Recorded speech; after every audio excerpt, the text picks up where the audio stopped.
Welcome to our YouTube platform chemical educators. आज हम chemical bonding का जो पार्ट डिस्कस करने वाले हैं वो है आपका डी ऑर्बिटल का साइड सिलेक्शन प्रिंसिपल। ठीक है, उसके बाद हम टीबीपी शुरू करेंगे नेक्स्ट क्लास से। लेकिन अगर आप साइड सिलेक्शन प्रिंसिपल नहीं समझ पाए तो आपको पता नहीं होगा कि कहाँ पे आपका टीबीपी होगा, कहाँ पे स्क्वायर पिरामिडल होगा, कौन सा डी कहाँ पे पार्टिसिपेट करेगा। शुरू करते हैं। ठीक है,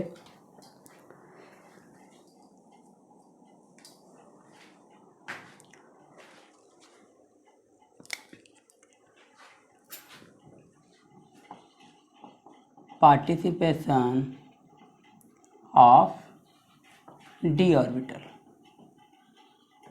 ठीक है, होता क्या है, सपोज ये है आपका ए,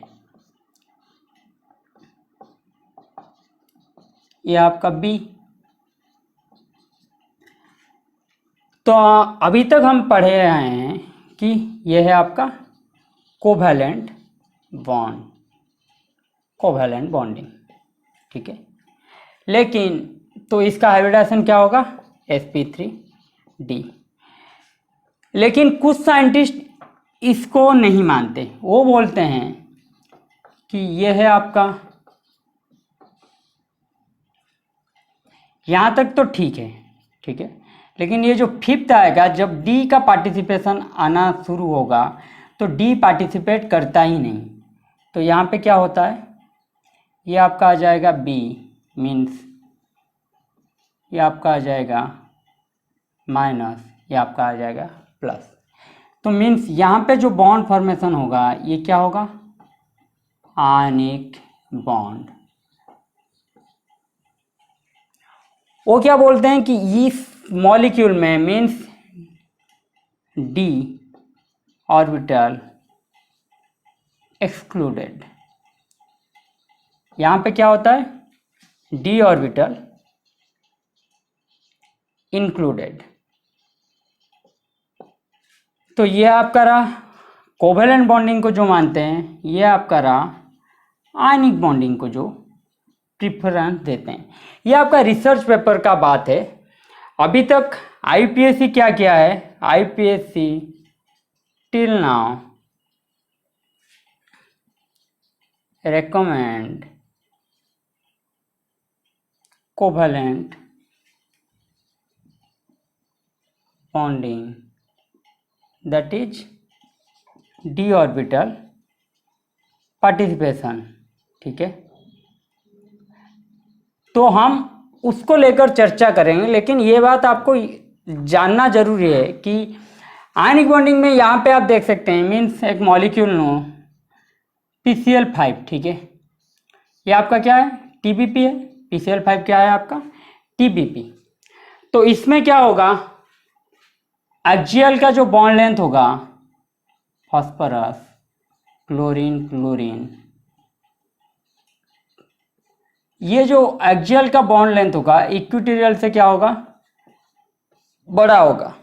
ठीक है, लेकिन PF5 की बात करें तो यहाँ पे जो बॉन्ड लेंथ होगा, पांचों का पांचों bond length PF, all PF bond length are same. तो यहाँ पे हम कोवैलेंट बॉन्डिंग को मान के इसको अगर हम कोवैलेंट बॉन्डिंग मानते हैं इसको, तो ये कैसे हम समझाएंगे, इसको हम बेरी स्यूडो रोटेशन से समझा पाएंगे। अगर कोवैलेंट बॉन्डिंग को मानते हैं तो बेरी स्यूडो रोटेशन से समझा पाएंगे। लेकिन आयनिक बॉन्डिंग अगर हम यहाँ पे मानेंगे तो ये इजी हो जाएगा समझाने में। ये आपका आ जाएगा F माइनस, ये आपका आ जाएगा प्लस। तो यहाँ पे क्या होगा, रेजोनेटिंग स्ट्रक्चर होगा। तो रेजोनेटिंग स्ट्रक्चर होगा तो सभी का बॉन्ड लेंथ क्या होगा, हर फ्लोरीन के ऊपर एक एक बार नेगेटिव चार्ज आएगा, तो सभी का बॉन्ड लेंथ क्या होगा, सेम आएगा। तो मीन्स आयनिक बॉन्डिंग वहां पे हम मानेंगे जहां पे क्या होगा, डेली हाई और इलेक्ट्रोनेगेटिविटी डिफरेंस हाई। तो दो तरीके मान के हम आज का जो क्लास है वो समझाएंगे आपको कि हो क्या सकता है, क्या होता है। होता तो है कोवेलेंट बॉन्डिंग, उसी से ही हम समझेंगे, लेकिन कुछ कुछ मॉलिक्यूल होगा कि जिसको हम आयनिक बॉन्डिंग में से भी समझ सकते हैं, कुछ होगा कोवेलेंट बॉन्डिंग से। तो दो बात हमें जानना जरूरी है कि हम एक स्पेसिफिक को लेके नहीं समझेंगे। हाँ, अभी तक आईपीसी का है तो हम बेरी स्यूडो रोटेशन भी समझेंगे, लेकिन हम आयनिक बॉन्डिंग अगर जानते होंगे तो हम कर पाएंगे कि इसका बॉन्ड लेंथ क्यों सेम आ रहा है। तो ये कॉन्सेप्ट क्यों आया, ये कॉन्सेप्ट क्यों आया, ये कॉन्सेप्ट इसलिए आया कि ये देखिए आपका है S, ये 3 है आपका P, ये है आपका D। S P ये दोनों क्या दिखाते हैं, ये दोनों दिखाते हैं शील्डिंग इफेक्ट, लेकिन जो D होता है वो क्या दिखाएगा, पोर शील्डिंग इफेक्ट। ठीक है, तो SP क्या करते हैं, SP न्यूक्लियस को मैं आपको समझाया था, न्यूक्लियस को क्या, न्यूक्लियस के चारों तरफ एक भाला बन के रहते हैं। तो इसकी वजह से D क्या होता है, दूर चले जाता है, D goes outer and outer. तो D क्या होता है, दूर चला जाता है। तो S और P के बीच जो एनर्जी लेवल होता है, एनर्जी डिफरेंस डेली लो, लेकिन S और D के बीच जो डेली होता है बहुत ज़्यादा रहता है। तो साइंटिस्ट मानते हैं कि ये जो एनर्जी गैप रहता है इसको हम क्रॉस कर नहीं सकते। तो क्या होता है, डी पार्टिसिपेट इसलिए नहीं करता जो आयनिक बॉन्डिंग को मानते हैं, लेकिन कोवेलेंट बॉन्डिंग को जो मानते हैं वो ये देते हैं कि डी पहले तो ये एनर्जी गैप बहुत ज़्यादा है इसलिए पार्टिसिपेट नहीं करता, लेकिन क्या होता है ये एनर्जी गैप को हम कम कर देते हैं। कैसे कर देते हैं, जब हम मोर इलेक्ट्रोनेगेटिव एलिमेंट इसे जुड़ देते हैं, मोर इलेक्ट्रोनेगेटिव एलिमेंट, तो क्या होता है, डी ऑर्बिटल कंप्रेशन। ठीक है, डी ऑर्बिटल कंप्रेस्ड हो जाता है। तो ये क्या होता है, डी ऑर्बिटल पार्टिसिपेट कर पाता है। लेकिन आप दो मान के चल सकते हैं कि डी पार्टिसिपेट कर सकता है, डी नहीं कर सकता है, लेकिन ज़्यादातर हम मान के चलेंगे कि कोवेलेंट बॉन्डिंग है तो डी पार्टिसिपेट करता है।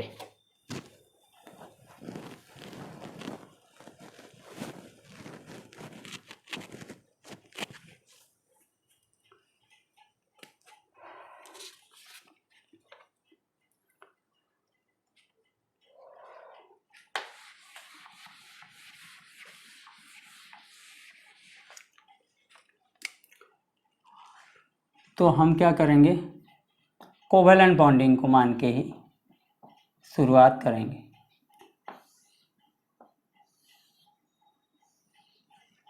ये दो तरीका का आएगा, exclusion and inclusion of D orbital.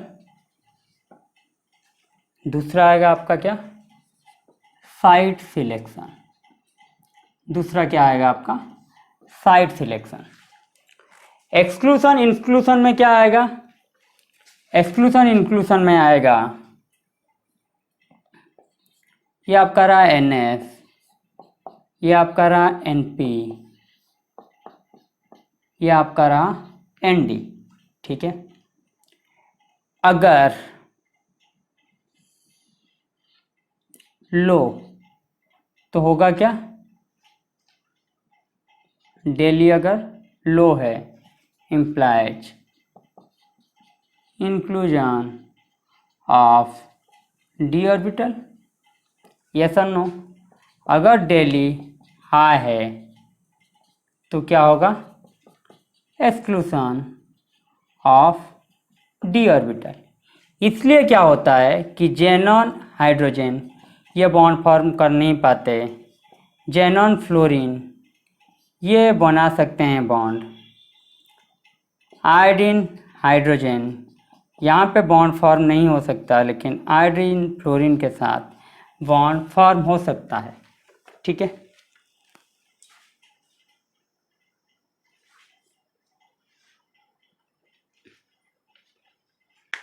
क्यों? यहाँ पे आप देख सकते हैं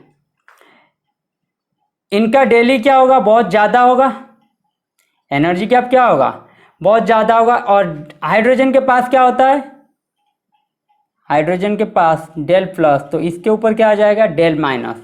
और मैंने आपको बताया है डेल माइनस का मतलब क्या होता है, ये आपका एक्सपांड करेगा, एक्सपांशन ऑकर्स।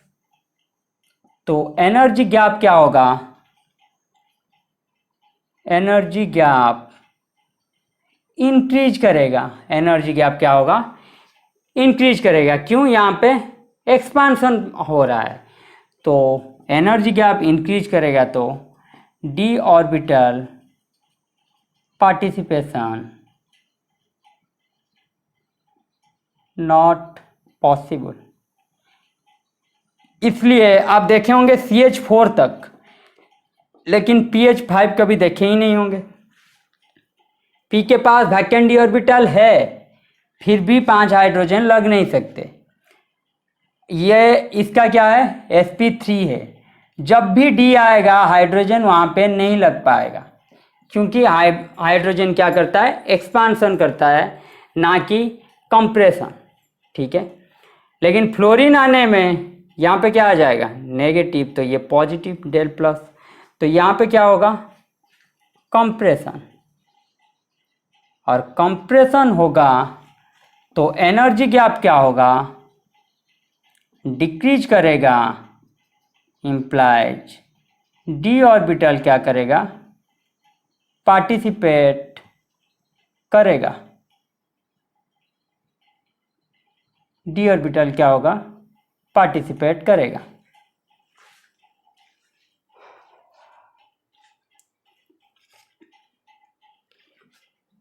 तो हमने यहाँ से क्या जाना, हाइड्रोजन नेवर फॉर्म्स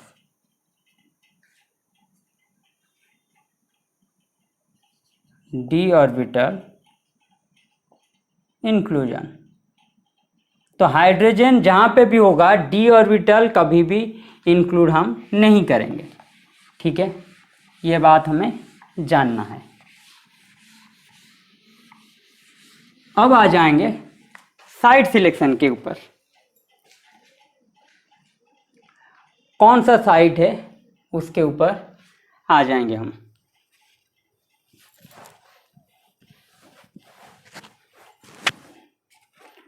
उससे पहले क्या करेंगे हम, ऑर्बिटल सिलेक्शन प्रिंसिपल,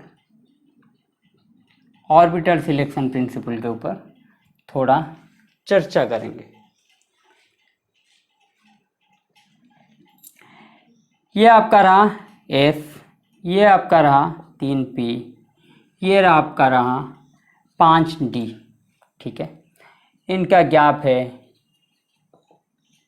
लो, इनका गैप है हाई। ठीक है, तो इस गैप को जब हम कम कर देंगे तब ये क्या होगा, डी ऑर्बिटल पार्टिसिपेट करता है, जो मैं आपको पीछे वाले लेक्चर में पढ़ा चुका हूँ। तो क्या होता है, मोर electro negative atom favours participation of D orbital. ठीक है, पार्टिसिपेशन ऑफ डी ऑर्बिटल। तो ये रहा आपका F, ये रहा आपका P। तो मुझे बताइए, जैसे हम बोल रहे हैं कि D पार्टिसिपेट करेगा या नहीं, तो S क्या होगा, कौन सा P पार्टिसिपेट करेगा, S के साथ PX होगा या SPY होगा या SPZ होगा, कौन सा P पार्टिसिपेट करेगा। आंसर आएगा आपका हर कोई P पार्टिसिपेट करेगा और इक्वली पार्टिसिपेट करेगा, ना कि PX थोड़ा ज़्यादा PY कम या फिर PZ बहुत ज़्यादा, ऐसा नहीं होगा। PX जितना इन्वॉल्व होगा उसी तरह PY भी इन्वॉल्व हो सकता है, PZ भी इन्वॉल्व हो सकता है। क्यों, यहाँ पे देखिए, all P orbital have same symmetry. क्या होता है, सिमेट्री इनका सेम रहता है, मीन्स PX PY PZ ये इक्वल हैं, सिर्फ इनका क्या अलग है, एक्सिस ही अलग है, एक्सिस ओनली डिफरेंट। मीन्स आप PX की जगह PY ले सकते हैं, PY की जगह PZ भी ले सकते हैं, कोई दिक्कत नहीं है। तो सिर्फ एक्सिस डिफरेंट होता है, नहीं तो कोई सा P पार्टिसिपेट कर पाएगा, क्योंकि इनका सेम सिमेट्री होगा। और यहाँ पे लिख लेता हूँ, और क्या आएगा, energy level of all P orbital are same. ठीक है, एनर्जी भी सेम है, सिमेट्री भी सेम है सभी P का, तो ये क्या होगा, कोई भी P आप ले लो, कुछ फर्क नहीं पड़ेगा। तो अगर बात करें SPX SPY SPZ, ये भी होगा आपका लीनियर, ये भी होगा आपका लीनियर, ये भी होगा आपका लीनियर। ठीक है, बॉन्ड एंगल इसका भी होगा 180 डिग्री, इसका भी होगा 180 डिग्री, इसका भी होगा 180 डिग्री। मीन्स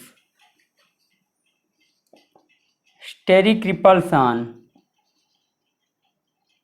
इसमें भी घटेगा, इसमें भी घटेगा, इसमें भी घटेगा। सिर्फ क्या होगा, लीनियर ये होगा किस एक्सिस के अलोंग, अलोंग एक्स एक्सिस, ये होगा अलोंग वाई एक्सिस, ये होगा आपका अलोंग जेड एक्सिस। ठीक है, आप लिखिए।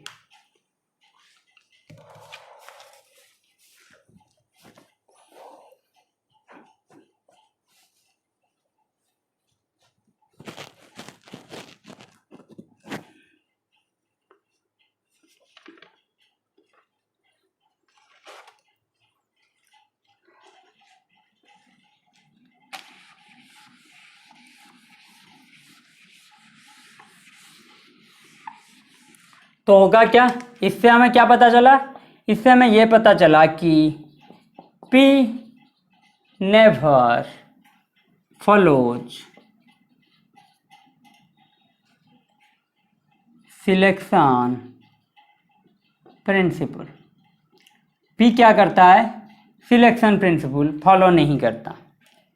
अब आते हैं D की बात करते हैं, sp3d, पहला D ऑर्बिटल ये है। ठीक है, ये D ऑर्बिटल क्या होगा, dx² y² होगा या dz² होगा या फिर dxy yz zx, इनमें से कोई होगा, या फिर D हिडन होगा, या फिर ऑल D ऑर्बिटल होगा। सिर्फ मैं sp3d की बात कर रहा हूँ। ठीक है, आप ये नहीं बोल सकते कि sd5, कुछ मॉलिक्यूल आएंगे sd5, तो वहाँ पे तो 5d ऑर्बिटल हैं, तो पांचों का 5d ऑर्बिटल रहे, लगभग क्या पांचों का पांचों d ऑर्बिटल ही रहेगा, नहीं रहेगा तो बॉन्ड फॉर्मेशन ही नहीं होगा। लेकिन यहाँ पे सिर्फ एक d ऑर्बिटल, जैसे कि वहाँ पे sp, तो कौन सा पी आएगा, मैं बोल सकता हूँ P X, P Y, P Z, कोई भी पी आए हमें दिक्कत नहीं, नो प्रॉब्लम। कोई भी पी आए कुछ भी प्रॉब्लम नहीं है। उसी तरह मुझे बताइए कि कौन सा डी आएगा।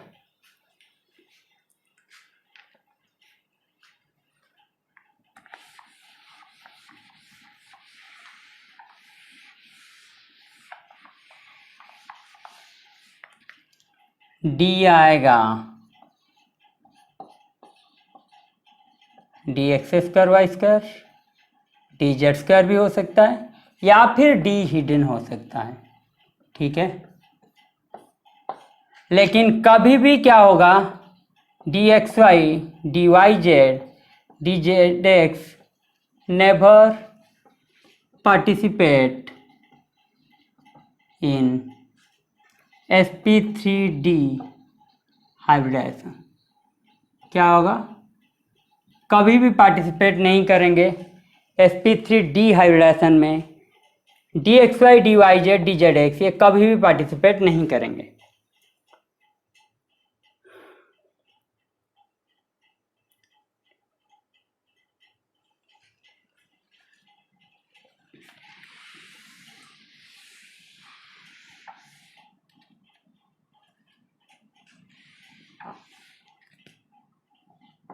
क्या हुआ, ऑर्बिटल सिलेक्शन प्रिंसिपल, ठीक है।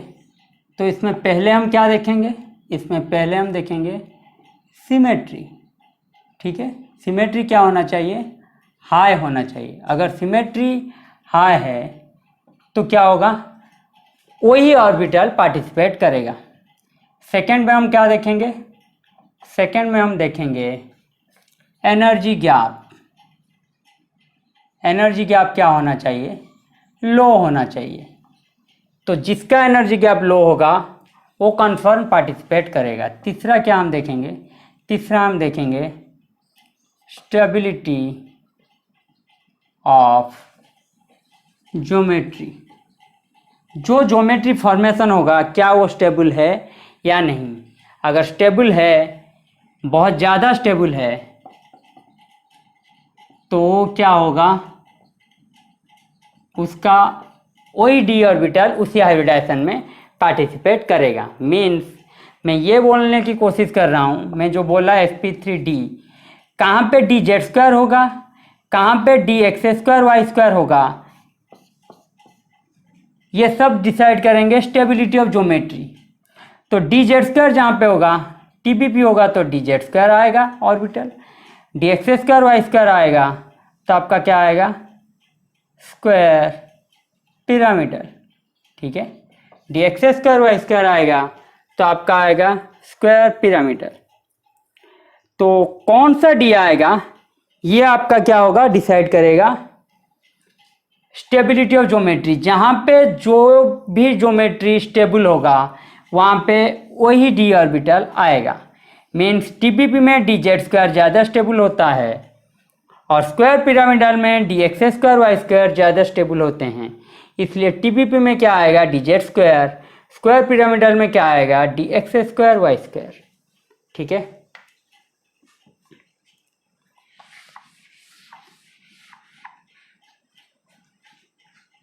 स्टेबिलिटी,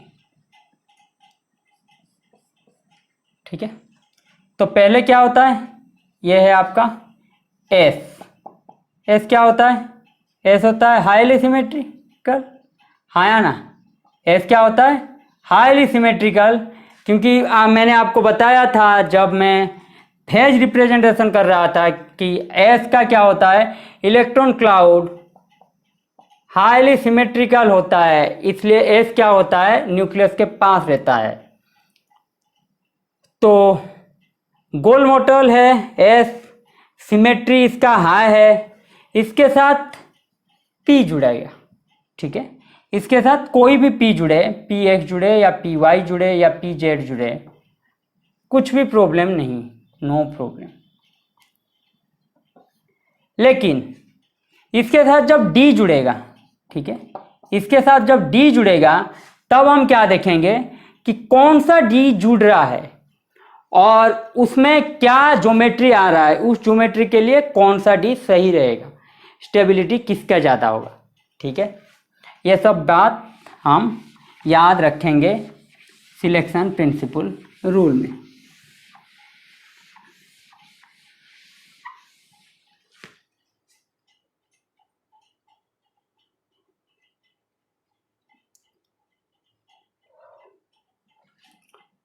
अब आ जाते हैं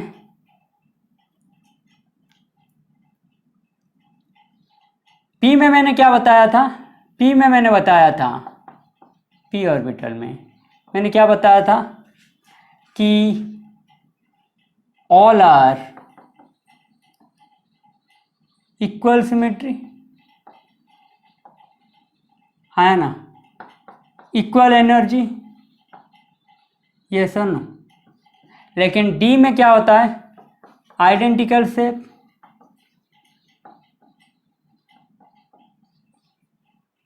डी में क्या होता है, ऐसा नहीं होता। डी ऑर्बिटल में क्या होता है, ऐसा नहीं होता। डी ऑर्बिटल में क्या होता है, all D orbitals are not identical in shape. Energy जेटीडी तक इन सभी का सेम रहेगा। एनर्जी की बात ना करें तो ठीक है, एनर्जी जेटीडी तक क्या होगा, सेम रहेगा। उसके बाद भी डिवाइड हो जाएंगे, फिर भी हम कोवेलेंट बॉन्डिंग पढ़ रहे हैं, कोऑर्डिनेट नहीं पढ़ रहे हैं, तो हम एनर्जी को सेम मान के चलते हैं। लेकिन डी ऑर्बिटल का आइडेंटिकल शेप ही नहीं होगा। दूसरा क्या होगा, all D orbital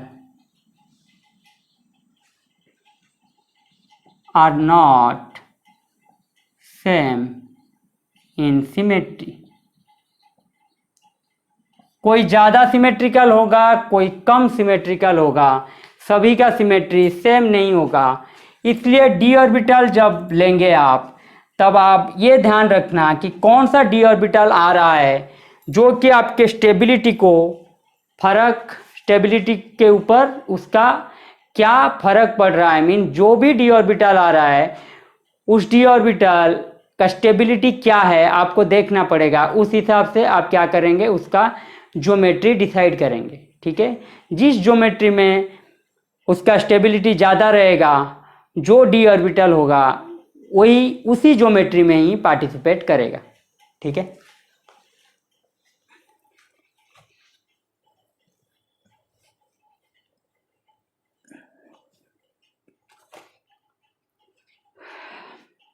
D orbital हमें क्या पता है, डी ऑर्बिटल होते हैं एक्सियल, नॉन एक्सियल, हाँ या ना। तो नॉन एक्सियल में क्या आ जाएंगे, D x Y, D Y Z, D Z X. Axial में क्या आ जाएंगे, पहले तो यही देखिए, यहीं पे ही डिवाइड हो गया, सिमेट्री डिफरेंट आ गया डी ऑर्बिटल का। एक्सियल में क्या आएंगे, D x square Y square, D Z square.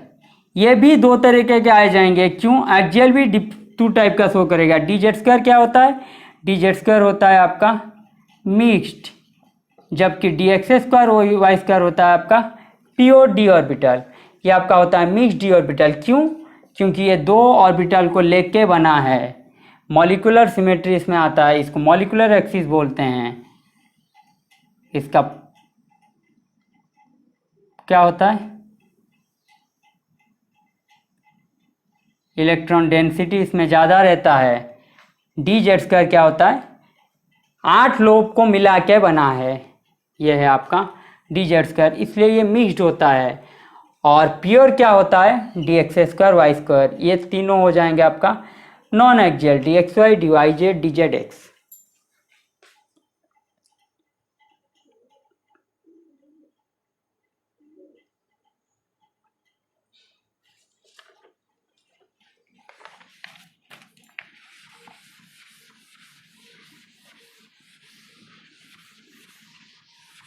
अब आ जाते हैं, थोड़ा ओएमसी की चर्चा कर लेते हैं।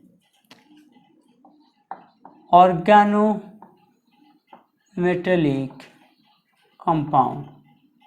ठीक है, ओएमसी में आप पढ़े होंगे 18 इलेक्ट्रॉन रूल। यस और नो। या फिर पढ़ेंगे 16 इलेक्ट्रॉन रूल। तो ये क्या करते हैं, ये जो इलेक्ट्रॉन रूल ये किस लिए पढ़ते हैं हम, स्टेबिलिटी देखने के लिए। स्टेबिलिटी क्या करते हैं हम, इलेक्ट्रॉन काउंट करते हैं, ठीक है। जहाँ पे 18 इलेक्ट्रॉन प्रिंसिपल फॉलो होगा, मीन्स जो भी कंपाउंड 18 इलेक्ट्रॉन रूल फॉलो करेगा वहाँ पे या तो आएगा टेट्राहेड्रल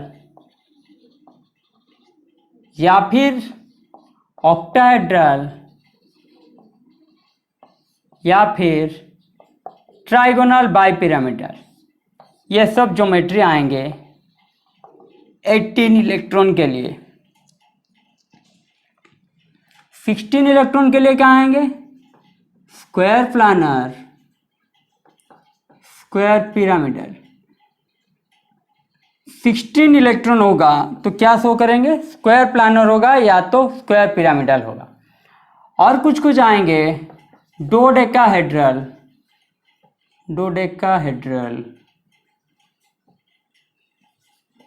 स्क्वायर एंटीप्रिज्मेटिक, ठीक है, trigonal prismatic.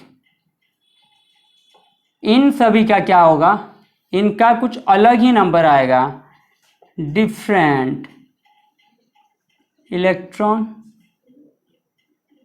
Number, electron count क्या आएगा, इन सभी का अलग आएगा।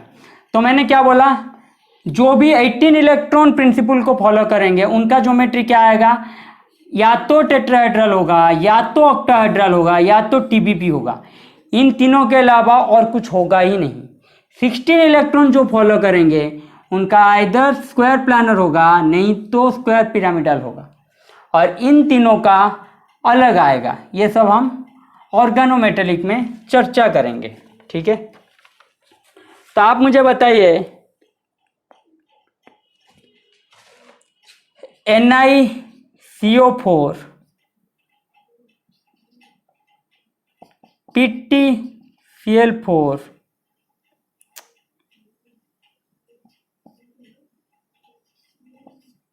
2-,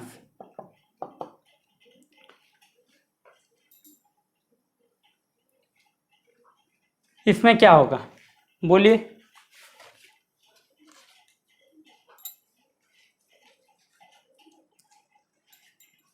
ये आप देखेंगे, ये आपका आएगा 18 इलेक्ट्रॉन। देखिए 4 CO लगा है तो ये आपका डायरेक्टली क्या आ जाएगा, आंख बंद करके आप लगा सकते हैं, ये आपका आएगा टेट्राहेड्रल, क्योंकि कोऑर्डिनेशन नंबर तो 4 है। उसके साथ हम सिर्फ गिनना है हमें कौन सा इलेक्ट्रॉन हो रहा है। अगर 18 इलेक्ट्रॉन रूल हुआ तो मैंने क्या बोला है आपको, टेट्राहेड्रल आएगा ही आएगा। इसका क्या आएगा बताइए, ये कितना आएगा आपका 16 इलेक्ट्रॉन। 16 इलेक्ट्रॉन होगा तो ये आपका क्या आएगा, स्क्वायर प्लानर। 4 है, कोऑर्डिनेशन नंबर 4, कोऑर्डिनेशन नंबर 4 में 16 इलेक्ट्रॉन के लिए क्या होगा, स्क्वायर प्लानर आएगा, ठीक है। तो आप आसानी से देख के इनका बता सकते हैं, कुछ ज़रूरत है ही नहीं एक्स्ट्रा आपको कुछ।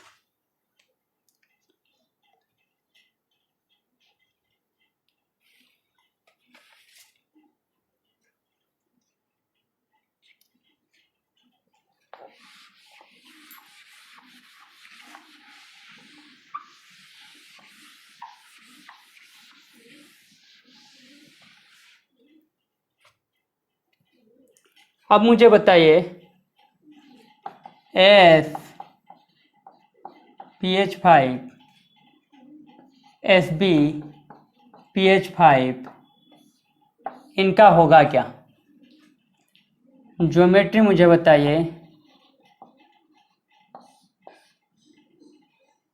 और बताइए डी ऑर्बिटल, कौन सा डी ऑर्बिटल पार्टिसिपेट करेगा, ज्योमेट्री बताइए, और कौन सा डी ऑर्बिटल पार्टिसिपेट करेगा ये भी बताइए।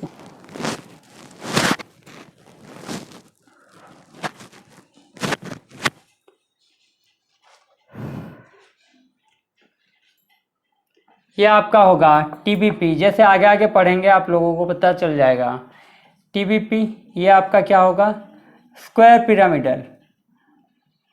टीबीपी हुआ तो मैंने क्या बताया, कौन सा D orbital, D Z square. Square pyramidal हुआ तो कौन सा D orbital, D x square Y square. ठीक है, आप ये मत समझ लेना कि नाइट्रोजन फैमिली का है तो इन दोनों का सेम आएगा, ऐसे आप गलती करेंगे तो ये आपका गलत हो जाएगा। तो आप लोगों को सिलेक्शन प्रिंसिपल रूल को याद रखना है बहुत सारा चीज़, कि नाइट्रोजन का ग्रुप में है, फैमिली में है, फिर भी आर्सेनिक बनाएगा टीबीपी, एंटीमोनी बनाएगा पीएच के साथ, स्क्वायर पिरामिडल। ठीक है, अब आ जाते हैं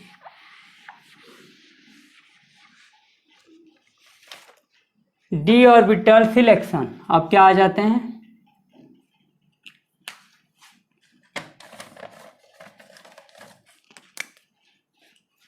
अब आते हैं D orbital selection.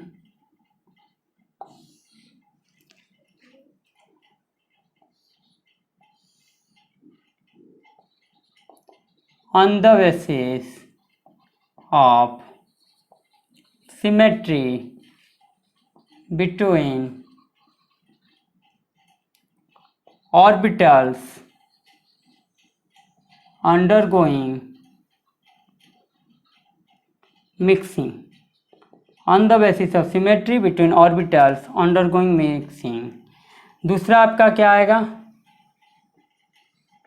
on the basis of stability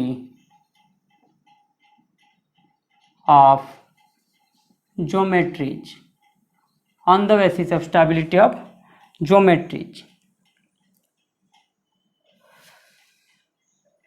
ये आपका क्या आएगा, ये दो तरीके से डिवाइड होगा। एक आपका आएगा D configuration means DN configuration. ठीक है, तो डीएन कॉन्फ़िगरेशन दो तरह का आएगा।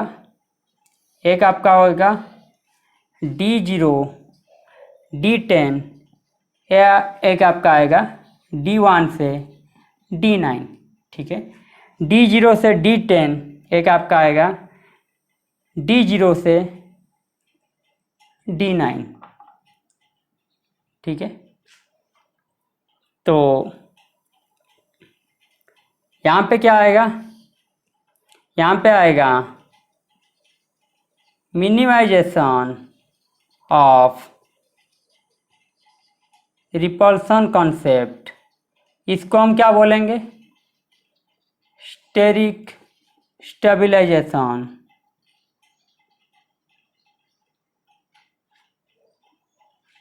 ये आपका आएगा इलेक्ट्रॉनिक स्टेबलाइजेशन। ठीक है, यहाँ पे क्या आ जाएगा, CFSC ZTD, इस तरह का कॉन्सेप्ट आएगा। ठीक है, तो स्टेरिक स्टेबलाइजेशन इसमें आएगा CFSC ZTD इलेक्ट्रॉनिक स्टेबलाइजेशन। तो स्टेरिक स्टेबलाइजेशन में क्या होगा, रिपल्सन हम मिनिमम करना पड़ेगा। यहाँ पे क्या होगा, इलेक्ट्रॉनिक स्टेबलाइजेशन में क्या होगा, हम क्या देखेंगे, CFSC ZTD। ये तो आपका आएगा कोऑर्डिनेशन में। ठीक है, इसको हम क्या पढ़ेंगे, कोऑर्डिनेशन में पढ़ेंगे। इसको हम कहाँ पे पढ़ेंगे, बॉन्डिंग में पढ़ेंगे। इसको हम कहाँ पे पढ़ेंगे, बॉन्डिंग में पढ़ेंगे। ठीक है,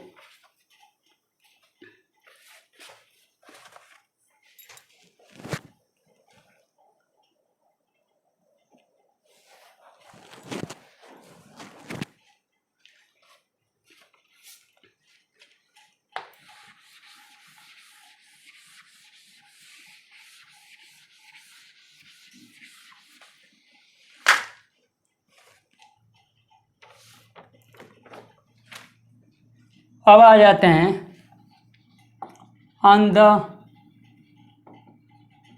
basis of symmetry, on the basis of क्या, सिमेट्री। ठीक है, तो एक आपका आएगा विदाउट पी मिक्सिंग,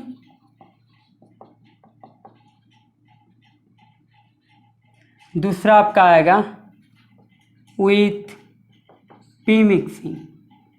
ठीक है, एक आपका आएगा विदाउट पी मिक्सिंग, दूसरा आपका आएगा with P mixing. Without P mixing क्या आपका होगा, HD3, HD2, HD5 की बात हम नहीं करेंगे क्योंकि 5d ऑर्बिटल है, तो सिलेक्शन प्रिंसिपल रूल यहाँ पे हम नहीं लगाएंगे D5 में, क्योंकि पांचों का 5d ऑर्बिटल ही आएगा। विथ पी मिक्सिंग में हम क्या लगेंगे, यह इसको हम दो तरीके के ले लेंगे, sp-d मिक्सिंग, दूसरा आपका pd मिक्सिंग। ठीक है, sp-d मिक्सिंग, दूसरा आपका pd मिक्सिंग। तो यहां से शुरू करते हैं। ठीक है, एस आपका क्या है, मैंने बोला एस आपका है स्पेरिकल, हाँ है ना, एस आपका क्या है, स्पेरिकल शेप, हाईली सिमेट्रिकल, क्या है, हाईली सिमेट्रिकल। एक मिनट रुक जाइए,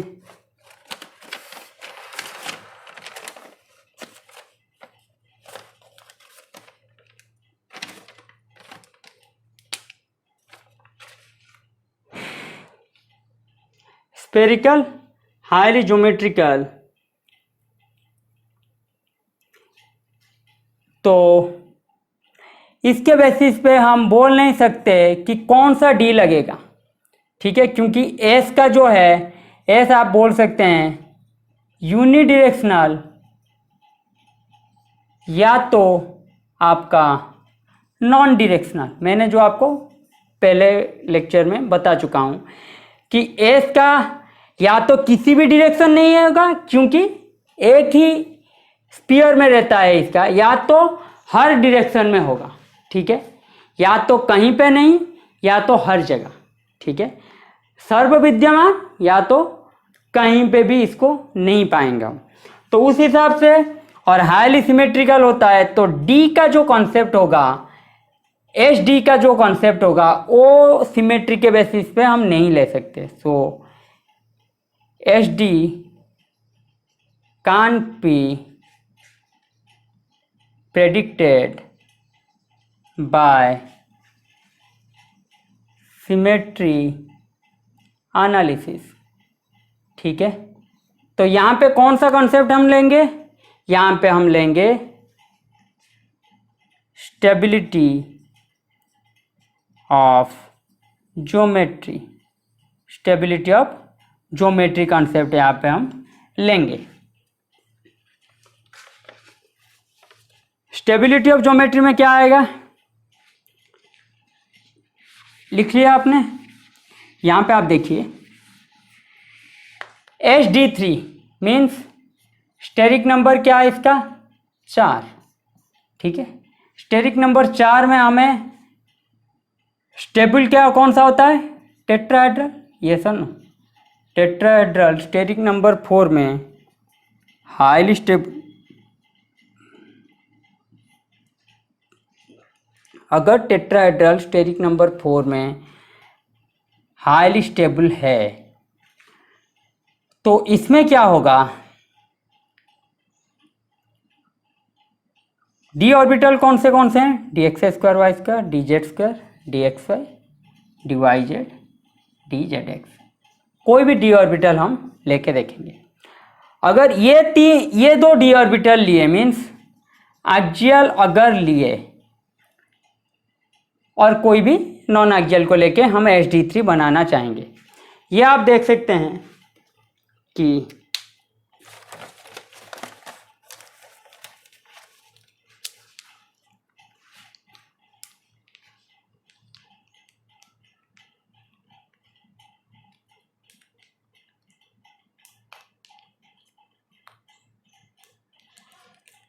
ये आपका क्या है, D x square Y square इस तरह का रहता है, हाँ या ना। 4 लोब हैं इसके, और डी जेड स्क्वायर जो होगा ये देखिए इसका 2 लोब हैं और परपेंडिकुलर है D x square D Z square. तो ये देखिए यहाँ पे 6 लोब का फॉर्मेशन हो जाएगा। और आपको पता है 6 लोब कभी भी क्या होते हैं, डी sp3d स्टेरिक नंबर 4 नहीं दिखाएंगे। समझ रहे हैं मेरी बात। इसको 3D में अगर 2D में करूं तो इस तरह का आपका क्या आता है, D x square Y square, और यहाँ पे आपका आएगा डी जेड स्क्वायर, उसके साथ और कोई नॉन एक्सियल भी आएगा, क्योंकि sp3d ये तो 2 ऑर्बिटल गए d का, तीसरा जो d आएगा तो आप समझ सकते हैं कि ये क्या होगा, ये यहीं से तो 6 ऑर्बिटल आ गए, तो इनका ओवरलैपिंग हो ही नहीं सकता d x square Y square और डी जेड स्क्वायर का। तो मिनिमम 6 ऑर्बिटल ये फॉर्मेशन करेंगे, और 6 ऑर्बिटल जो फॉर्मेशन करेंगे स्टेरिक नंबर 4 वो नहीं होगा, यस और नो। तो स्टेरिक नंबर 4 के लिए हमें क्या पता है, टेट्राहेड्रल अगर हाईली स्टेबल है और वो है स्टेरिक नंबर 4, तो स्टेरिक नंबर 4 में कौन से डी पार्टिसिपेट करेंगे, नॉन एक्सियल डी पार्टिसिपेट। कौन से पार्टिसिपेट करते हैं, नॉन एक्सियल डी। तो नॉन एक्सियल डी कौन से होते हैं, d x Y, D Y Z, D Z x. समझ रहे हैं मेरी बात। तो टेट्राहेड्रल में क्या होगा, टेट्राहेड्रल में आपका आएगा D x Y, D Y Z, D Z x आपका आएगा टेट्राहेड्रल में।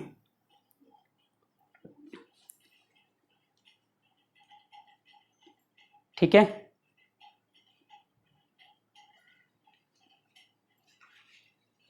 ये रहा आपका स्टेरिक नंबर 5, ये रहा आपका स्टेरिक नंबर 4। स्टेरिक नंबर 5 की बात कर चुके हैं। अब आ जाते हैं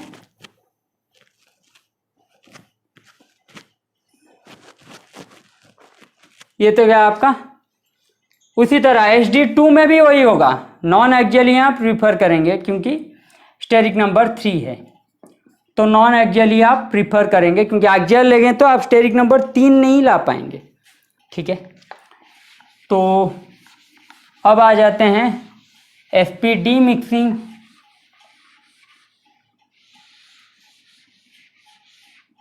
यहाँ पे क्या था, HD मिक्सिंग ना, ठीक है, हाँ। और एक है, ये तो था HD3। ठीक है, HD मिक्सिंग में कौन सा ऑर्बिटल पार्टिसिपेट करेगा, आप लोगों को पता है हाइब्रिड ऑर्बिटल फॉर्म्स क्या, सिग्मा बॉन्ड, यस और नो। हाइब्रिड ऑर्बिटल आपका सिग्मा बॉन्ड बनाता है, तो कोई भी डी पार्टिसिपेट कर सकता है, क्योंकि कोई भी डी आपका पहला जो बॉन्ड फॉर्मेशन होगा वो सिग्मा होगा, तो कोई भी डी सिग्मा बना सकता है। लेकिन हमें क्या चाहिए, हायर सिमेट्री, यस और नो। हमें क्या चाहिए, हायर सिमेट्री। और मैंने आपको बोला है कौन सा डी ज़्यादा सिमेट्रिकल होता है, वो होता है आपका डी जेड स्क्वायर। कौन सा डी आपका ज़्यादा सिमेट्रिकल होता है, वो होता है आपका डी जेड स्क्वायर। तो HD के लिए ये क्या आएगा आपका, लीनियर। ठीक है, तो लीनियर आपका आएगा इसका ज्योमेट्री। तो लीनियर के लिए HD के लिए कौन सा डी पार्टिसिपेट करेगा, डी जेड स्क्वायर पार्टिसिपेट करेगा, क्योंकि HD जो भी होगा, कोई भी डी पार्टिसिपेट कर सकता था लेकिन कोई भी डी पार्टिसिपेट नहीं कर पाएगा, क्योंकि हमें सिमेट्री भी देखना है, हाईली सिमेट्रिकल होना चाहिए। S तो पहले से ही है, तो D को हम जो भी देखेंगे, D में डी जेड स्क्वायर होता है हाईली सिमेट्री, तो ये आपका आ जाएगा HD में डी जेड स्क्वायर। ठीक है,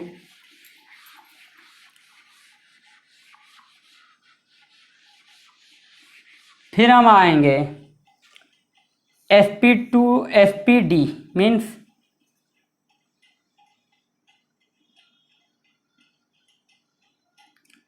sp3d में तो टेट्राहेड्रल है, उसकी बात हम नहीं करते। sp3d ये आपका आएगा, टेट्राहेड्रल क्या बोल रहा हूँ, TBP की बात हम कर चुके हैं। अब आ जाते हैं sp3d2। ठीक है, sp3d2 में हम देखेंगे यहाँ पे देखिए, यहाँ पे P पार्टिसिपेट करता है और P क्या होता है, P होता है आपका एक्सियल। तो एक्सियल के साथ axial with axial vector geometry, ठीक है, ऑल्सो वेक्टर सिमेट्री भी, ज्योमेट्री काट दीजिए, axial with axial, axial with axial हुआ क्या, वेक्टर सिमेट्री। सिमेट्री बहुत ज़्यादा मैच खाएगा तो सभी क्या ढूंढते हैं, अपने तरह का सिमेट्री ढूंढते हैं। तो P एक्सियल है तो D हमें क्या लेना पड़ेगा, D एक्सियल लेना पड़ेगा। और D कौन सा एक्सियल होते हैं, d x square Y square D Z square axial होते हैं। sp3d2 आपका क्या होता है, ऑक्टाहेड्रल, ठीक है। तो ये आपका आएगा ऑक्टाहेड्रल में कौन सा D हम लेंगे, d x square Y square D Z square.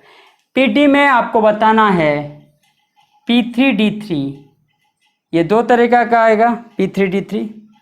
तो एक आएगा आपका ऑक्टाहेड्रल, ठीक है।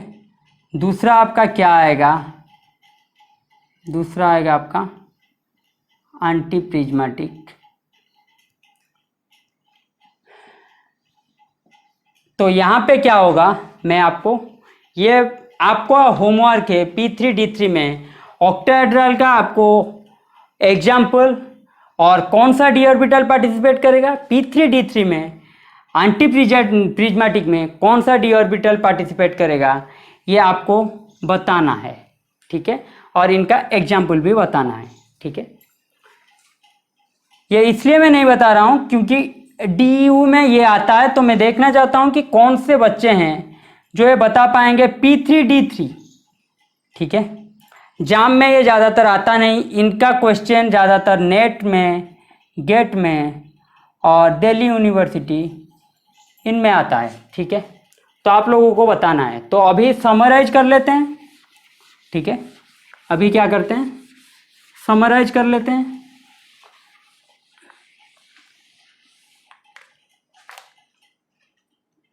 अगर हुआ HD3 या HD2 तो d ऑर्बिटल क्या आएगा, यह आपका रहा d ऑर्बिटल। तो कौन सा d ऑर्बिटल आएगा, d ऑर्बिटल ये रहा आपका हाइब्रिडाइजेशन, ठीक है। ये रहा आपका स्टेरिक नंबर।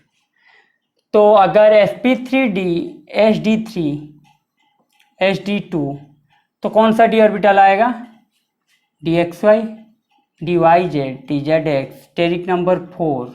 तो ये क्या आएगा आपका टेट्राहेड्रल ज्योमेट्री। यहाँ पे नहीं लिखेंगे, लिखेंगे हाँ यहीं पे ही लिख लेते हैं टेट्राहेड्रल, ठीक है। 4 की बात कर रहा हूँ। उसके बाद 5 में क्या जाएंगे हम, 5 में होगा आपका sp3d, ठीक है। ये दो तरीके का आएगा, एक आएगा आपका अगर d x square Y square हुआ तो ये आपका क्या आएगा, स्क्वायर पिरामिडल। अगर डी जेड स्क्वायर हुआ ये आपका आएगा TBP, ठीक है। उसके बाद sp3d2 तो ये आपका क्या आएगा, ये आपका रहा स्टेरिक नंबर 5, ये भी रहा स्टेरिक नंबर 5।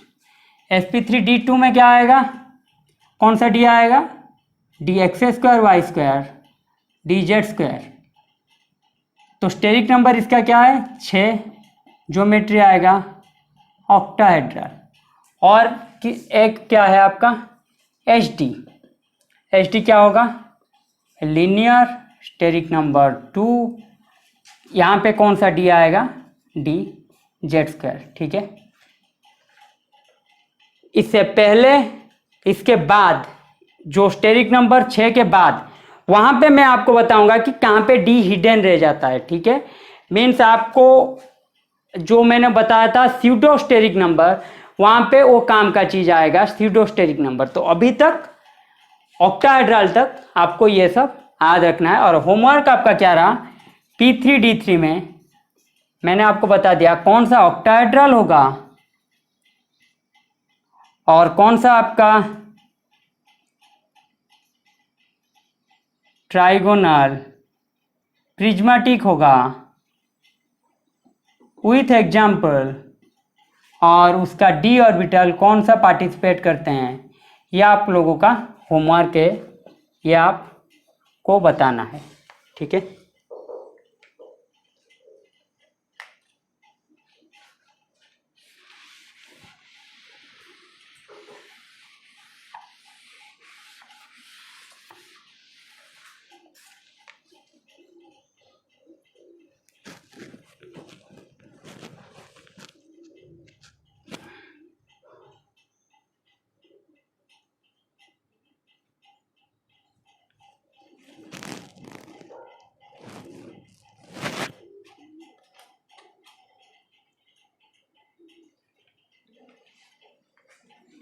तो अब आ जाते हैं टीपीपी के ऊपर, थोड़ा ही बात करेंगे।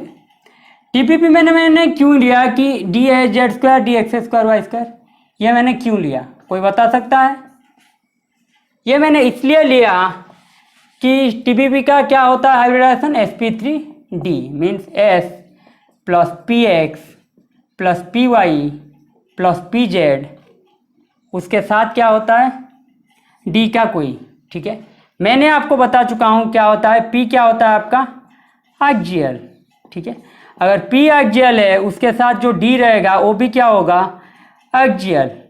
तो कौन सा d एक्जियल है, डी जेड स्क्वायर एक है एक्जियल, दूसरा है D x square Y square. D Z square आपका है मिक्स्ड, ये आपका है प्योर। तो डी आपका क्या आ जाएगा डी जेड स्क्वायर या फिर d x square Y square.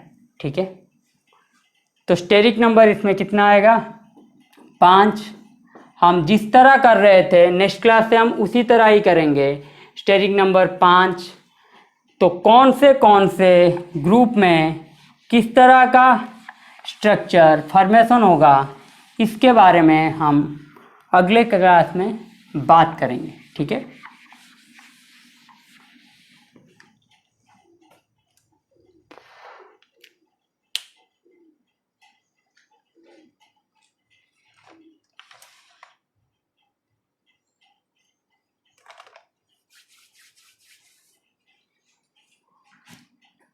पढ़ाई कीजिए, घर में रहिए, सुस्त रहिए, अपना ख्याल रखिए और घर वालों का भी।